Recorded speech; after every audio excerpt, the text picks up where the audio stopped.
Hello students, my self अर्चना ठाकुर। आज हम पढ़ेंगे टेंस के विषय में। टेंस जिसे हम हिंदी में काल कहते हैं।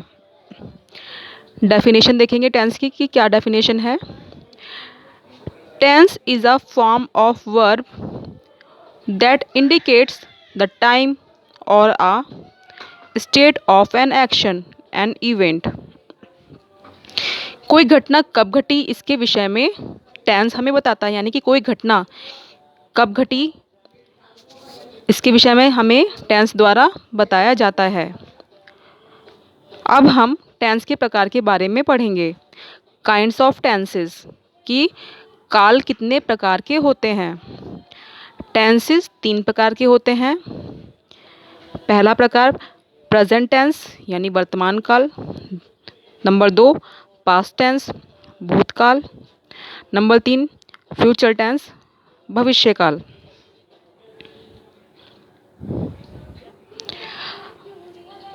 प्रेजेंट टेंस के अंतर्गत 4 भेद होते हैं।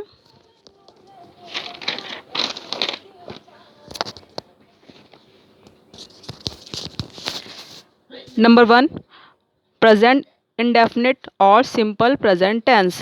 Number 2 present continuous tense. Number 3 present perfect tense. Number 4 present perfect continuous tense. अब हम प्रेजेंट इंडेफिनिट टेंस के विषय में पढ़ेंगे।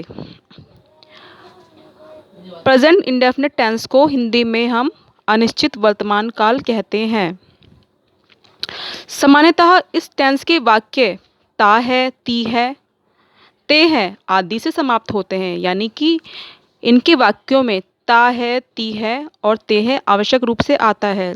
जैसे राम खाता है, सूरज निकलता है, तो इस प्रकार से इन वाक्यों में ये शब्द प्रयोग किए जाते हैं। इस टेंस का प्रयोग निम्नलिखित बातों को व्यक्त करने के लिए होता है। पहला रूल देखेंगे, किसी स्थायी सत्य या तथ्य, यूनिवर्सल ट्रुथ और समथिंग परमानेंट को व्यक्त करने के लिए।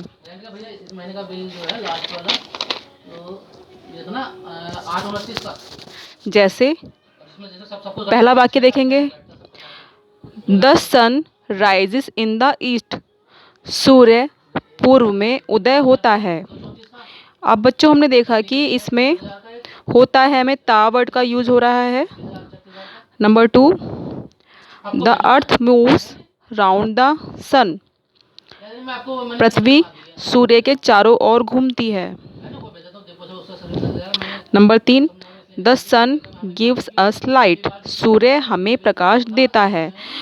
तो बच्चों हमने देखा कि ये वाक्य ता है, ती है आदि से समाप्त हो रहे हैं और ये यूनिवर्सल ट्रुथ यानी कि सार्वभौमिक सत्य हैं। अब हम रूल नंबर 2 देखेंगे, नित्य कर्मों को व्यक्त करने के लिए।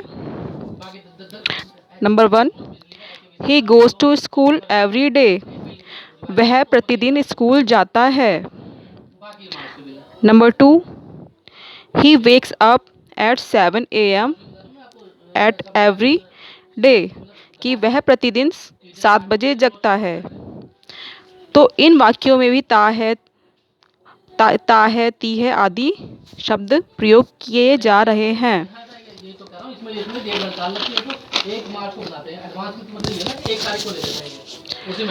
अब हम प्रेजेंट इंडेफिनिट टेंस में नेगेटिव सेंटेंसेस को देखेंगे।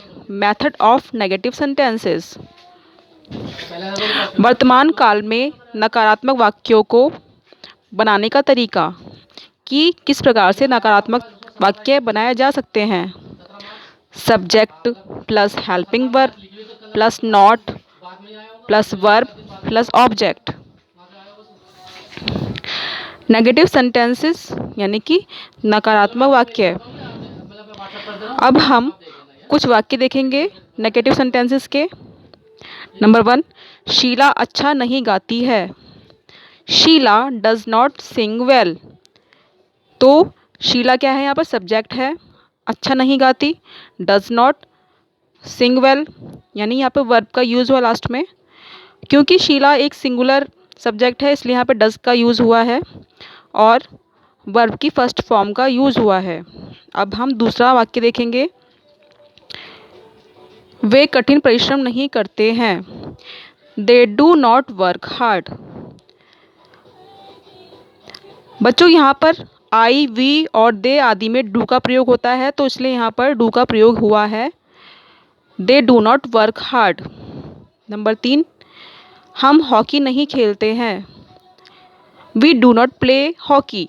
यहाँ पर वी के साथ भी डू का प्रयोग हुआ है। जैसे मैंने आपको बताया कि आई, वी और दे के साथ डू का प्रयोग होता है। नंबर 4, तुम धनी नहीं हो। You are not rich. Number 5, मैं अंधा नहीं हूँ। I am not blind.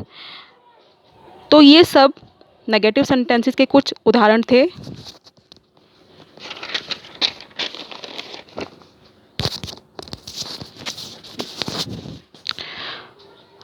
Indefinite tense के अंतर्गत अब हम प्रश्नवाचक वाक्यों के विषय में पढ़ेंगे। जैसे प्रश्नवाचक वाक्य कैसे बनते हैं, जिन्हें हम इंग्लिश में इंटेरोगेटिव सेंटेंसेस भी कहते हैं। इन्हें बनाने के लिए सबसे पहले helping verb plus subject plus verb plus object का प्रयोग होता है और क्वेश्चन मार्क आवश्यक रूप से लगाया जाता है। कुछ वाक्य देखेंगे हम। नंबर 1, क्या वह चावल खाता है। क्योंकि यहाँ पर प्रश्न पूछा जा रहा है तो इसलिए प्रश्न पूछने के लिए यहाँ पर क्वेश्चन मार्क का प्रयोग हुआ है। Answer, does he eat rice. तो सबसे पहले यहाँ पर डज, जो कि एक हेल्पिंग वर्ब है, उसके बाद में सब्जेक्ट यानी ही, ईट वर्ब और ऑब्जेक्ट क्या है यहाँ पर, राइस का प्रयोग हमने किया है। दूसरा वाक्य, क्या तुम प्रतिदिन स्कूल जाते हो। Do you go to school daily, question mark. Number 3, क्या वे तुम्हें परेशान करते हैं। डू दे टीस यू। नंबर 4, क्या राम कभी झूठ नहीं बोलता है। Does Ram never tell a lie. क्या महेश बुद्धिमान है। Is Mahesh wise. तो बच्चों हमने देखा यहाँ पर हेल्पिंग वर्ब का प्रयोग सब्जेक्ट के अनुसार हुआ है। जैसे राम के साथ में डज का प्रयोग हुआ है और बहुवचन के साथ में डू आदि का प्रयोग हुआ है।